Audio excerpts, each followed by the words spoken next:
Okay, magandang umaga Philippines. Nandito kami ngayon sa Sea of Clouds, Davao de Oro. Makita nyo yung luwang ng ah, plantation ng mga saging. Napakarami. At sa mga bundok, makita nyo kung papaano dumapo yung mga ulap dito sa mga bundok. Napakagandang view.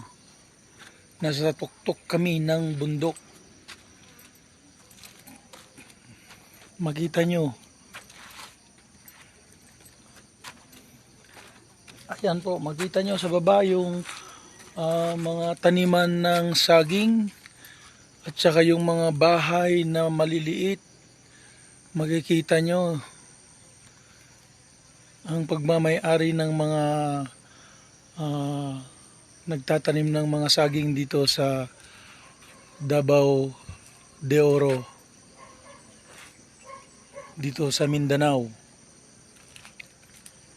Makikita nyo kung gaano kaluwang, gaano kataas ang bangin na ito na kinakatayuan ko. Makita nyo, grabe. Nandito kami sa pinakatuktok ng bundok. Kanina maraming ulap dito. Hindi lang namin naabot dahil hindi namin kabisado yung daan paakyat dito, kaya na-late kami. Galing pa kami ng Samal Island sa Davao City.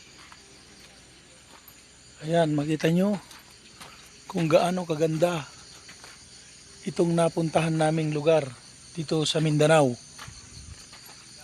Makita nyo yung luwang ng sagingan dyan sa baba. Ayan, makita nyo.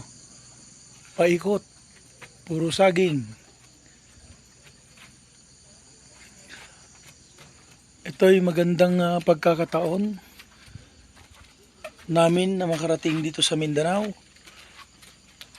at nakarating dito sa Sea of Cloud. Tinatawag nilang Sea of Cloud dito sa Davao de Oro.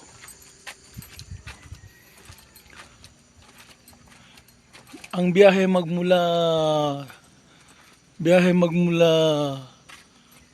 Samal Island, siguro nasa 4 na oras. Pag dire-diretso ang biyahe, walang traffic. Grabe. Kung makita nyo yung mga taniman ng palay ay ng mga saging sa baba, napakarami.